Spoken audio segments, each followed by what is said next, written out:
In 1919, he hit 29 home runs and was sold to the New York Yankees. A three-run home run for Buffington. The Yankees now lead it by a score of 3-2. Bill Lee is now going over to a couple of the Yankees, and there they go again. One hits it to deep left. That might send the Yankees to the World Series.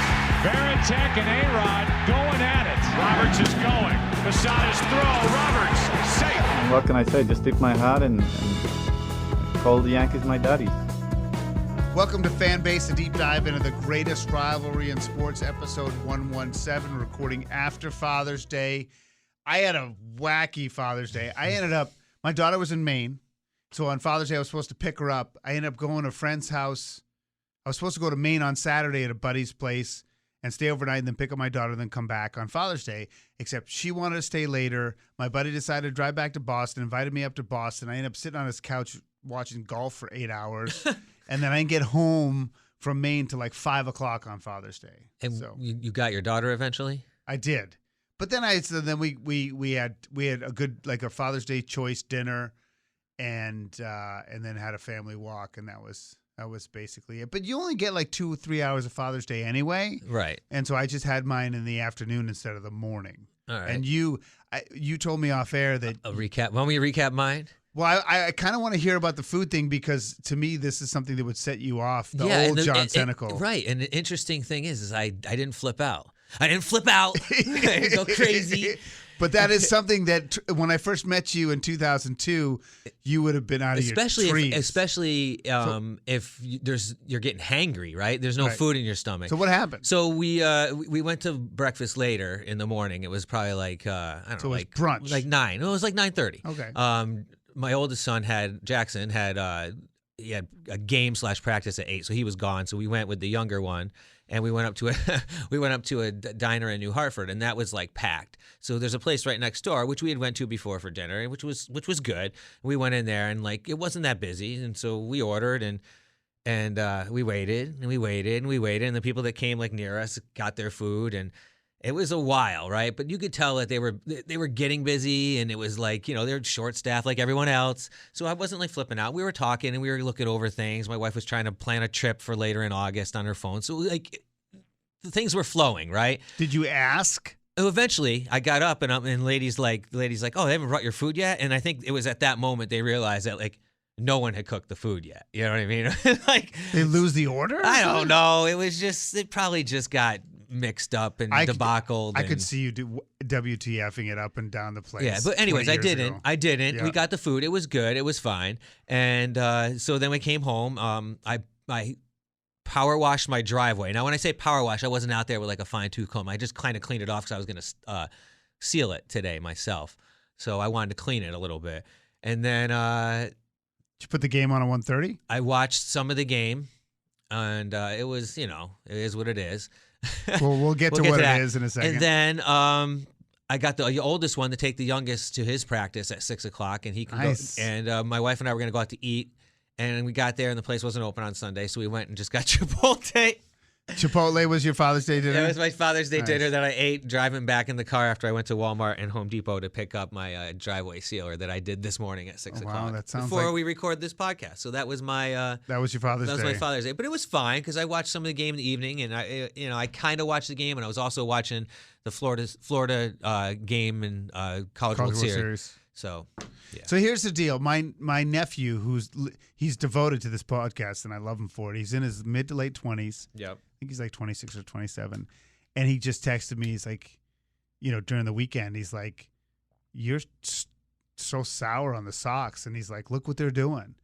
And he's, because they were beating the Yankees. And, Right. And I said, well, am I too sour? I don't know. And he said, well, basically his opinion is that I was way too sour. But when I look at the games and I look at the teams, I think the weekend is more about the Yankees sucking than Right. the Red Sox being good. And so I'll take it. I'll take it anytime. I almost scalped tickets to go yesterday. Anytime you can put up 15 runs on any team in the MLB, it's impressive. I mean, Right, but that was Friday. Then yesterday was just like, typical what you would think. Yankees just they can't hit without Judge, and They can't score runs. They're not even averaging 3 runs a game. I mean, it's worse than it was when Judge was out the first time. Well, it just so basically just to step back. So I mean, I do think that's the case. So I didn't get overly excited, and based on the secondary market ticket prices, people they're not buying into the Red Sox automatically because they were playing well against the Yankees. But what I'll say is that what it speaks to with Judge, and just tell me what you think. It's not just about him hitting. It's about pitchers focusing so much on him that the other players get pitches that they can hit. Right. And if I were basically scouting in a big game against the Yankees, I would just walk him every time now. Like, I really think that's like it's a Barry Bonds approach, and I'm wondering maybe teams are too competitive and it's frowned upon. But like, if you want to beat the Yankees, just walk them.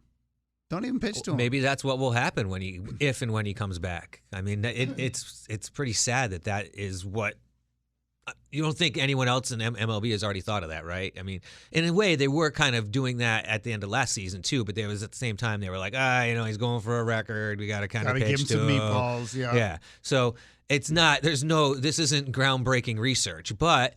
What are you don't poo-poo what I'm saying? No, but I think it's brilliant. Listen, you're cutting me off here. What I am going to say is it's exaggerated more this year because they just completely suck the rest of the team hitting. At least last year there was a little bit of life here and there. This year, I mean, oh my God. Well, we got a lot of. What are they batting? 190 without Judge? So when you look, and the only reason you look at Anthony Volpe is still on the team is because he's average for the team. He's 186. Right. So what are they going to do? Be like, oh, sorry, kid, you're going down because you're 4 points below what everybody else is doing. Well, I got a lot of hate for that hot take. People, I got some emails and what about Volpe? Yeah, but there was comments too about that. But at the same time, I mean, I see you did comment, but I also wanted to comment. You know, like he had 2 chances against the Sox in New York and didn't do nothing. Yeah, right. Is it on one of the games on the doubleheader? He goes for a ball in center field that he takes a bad route on and drops. And now, listen, everyone will say it's a hard play. Everyone will also say that Jeter would have made that play. I'm going to say I'm watching the Florida game, College World Series, literally like within minutes of each other, the same play happens in that game, and the shortstop Kid makes the play. Yeah. So it's contagious. It's bad. The whole team is suffering. It is. It's like, and you're thinking, well, Rendon going to come back. Well, Rondon, what is Rondon going to do? How do you know if he's going to be healthy when he comes back? Bader's coming back. He's supposedly coming back on their next game when they play Seattle, coming off the Sox series. How is he going to play? He came back for what, like 2 weeks and was hurt again? So question mark, question mark, question mark. Speaking as a fan, not as an analyst or as a podcast host, fix this shit. Seriously. They're 24th in Major League Baseball in batting stop average. saying Anthony Volpe's going to be fine. He's not. You got to fix it. Yeah. If you're going to bring up Peraza, do it. If you're going to put IKF there, do it. If you're waiting till the All-Star break or the end of July to fix it, going to be too late. So the team fix it. The team average is 230, tied with Minnesota. Name the 6 teams with a worse average. Then the Yankees, Oakland. 5 teams. Yep. They're at the bottom at 222. Chicago. White Sox. The White Sox are ahead in average. Kansas City. 235. Kansas City has a better average than the Yankees. Get out of here. Yep, they're 233. The Mets. The Mets have a way better average than. See, now I'm naming bad teams. Yes, that's my point. St. Louis, definitely. It's funny. If you say St. Louis is better, I'm going to run through this St. window. Louis is batting 248 You've got it. as a team. And they're literally like one of the worst teams in baseball. So the Twins are tied at 230. You have the Tigers and the Mariners at 229. So there's just winning off home runs, I guess. And Padres, 228 as a team. Brewers, 228 as a team. The Brewers are literally leading their division. I know. It shows you how average doesn't mean as much as it used to. And it comes down to timely hitting, who you're playing, what your schedule has been, obviously. But still, to be at the bottom of the bottom of the bottom, you look at it, it's like, you go and you look at like a Little League team, and you call them the bottom feeders, right? That's what you are. Yep. That, as the New York Yankees, remember last summer, Yankee fans, when it was like you couldn't do anything right? Well, this is last summer. Welcome to last summer. You can't do anything right. What do you think? Can you name out of the top 5 on average? See how you do. Actually, this top 5 on average. What? actually on team batting average. Oh, top 5 overall. Actually, there's a tie for 5th. Yep. Well, I'd say the Rays are there. Tampa is Arizona. Yep. I want to say the Dodgers, but I'm not going to. Nope. I will say Atlanta. Yes. That's 3. Yep. I'm going to say Miami because they got Luis Ariz. They're just outside it. All right. And then I'll go with San Francisco or did I say the Dodgers or no? Yeah, you said Dodgers. Texas, yes. Texas is 272, then Atlanta 269, Arizona, Toronto, Tampa, and then tied with Tampa is the Red Sox. For batting average. Yeah, which is bizarre. But I bet if you have batting average with I runners think the in scoring Sox have position- been there all season, though, as far as batting average. I think they've been up there. Again, but then when you go to it's fascinating because I think it speaks to if you're 1 for 4 and that one hits a home run, it changes everything. Especially when you're playing the Yankees and you're only scoring 2 runs or 1 run. So funny, you're so down on it. Bad. It's just so bad. I don't think they're going to be able to change it until the trade deadline. But what are they going to get at the trade deadline? And like we got other teams that need other stuff. And who wants to trade with the Yankees? Everybody hates the Yankees. I'm just so annoyed that they can't have anything go right. Like, again, injuries suck, yes, but there's no backup. There's zero backup. I'm watching other teams, their players are going down left and right. Yeah. You know, left and right, people are dropping like flies, and they're just going, all right, so and so got hurt, man. You never hear anything coming out of Tampa. Half the rotation was gone. Yep. I don't cheer for anyone's career demise or anyone not to have a job because I've lost my job before, so I don't like to do that. But I don't understand, and Brian Cashman's kid I think goes to Avon Old Farms, but I don't really understand how you have the trajectory they've had and the season they had last year and the way it ended. In a 3-year re-up. Yeah, I don't understand that. I really don't get it. And I've seen failing upwards. You and I worked in media a long time. We've seen people who stink, who seem to get really good jobs. But I really and Boone, I don't really get it either. It's hard to blame the manager when players aren't hitting. I mean, yeah, you can talk about hitting coaches and all that, but like everybody's so damn anemic.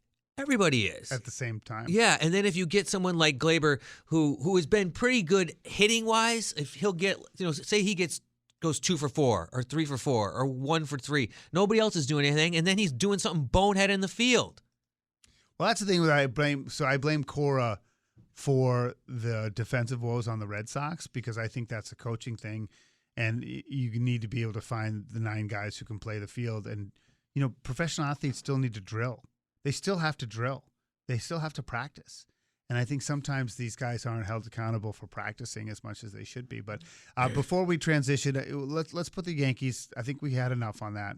It's Fan Base, a deep dive into the greatest rivalry in sports, episode 117. He's John Senecal. I'm Brian Shackman. About to fall out of the wild card, too. Well, it's interesting. As of the early in the week, the Red Sox were only 2 games over 500. They were in last place, but they were only 2 games out of the wild card.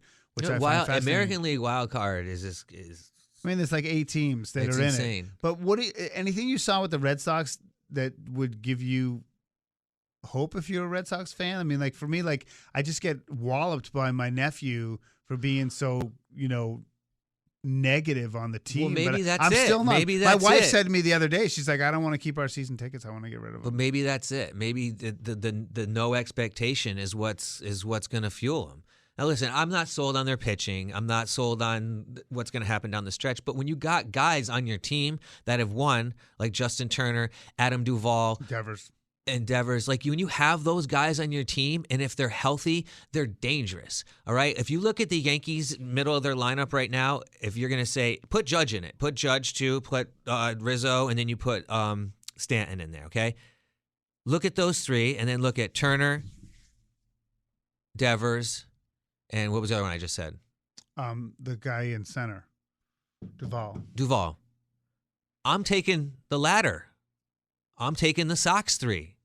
Yeah, but I'm telling you, Judge is going to come back. He's going to mash. Stanton's going to get hot, and we're going to be not. Listen, I'm telling you. Anybody who thinks, including you who just said it, that everything is hippity-hoppity, you don't think so? corny and Aaron Judge land, I would be very nervous. If a dude ran into a wall, hurt his toe and it's ligament damage, and now they're talking about it's a second ligament that they're talking about, and he's already been out, since June 3rd? But they're over-doctoring. He hurt his toe. You rested for a month. I don't know. DJ LeMahieu didn't do anything last year with a busted toe, and it's his planted toe. It's ligament damage. He ran through a wall and into, imagine if he ran through the top of the wall, what did his foot do when it stopped into the concrete? No, I don't doubt it. And we know how much toe is, in fact, Nobody's saying anything about this injury, which makes me very nervous, okay? We're recording now, the 20th, middle. He's been out 16 days. For 16 days, and nobody said a word when he's coming back. You think he's just going to pop up out of the bushes and start playing this weekend? He's at least 10 days away. Okay, so you were talking July. Yeah. All-Star break, I'd be shocked if you see Aaron Judge in the All-Star game and he'll get voted in. I'd be shocked. And I'm saying that as a guy who needs him back, as a fan and a team. I'm nervous.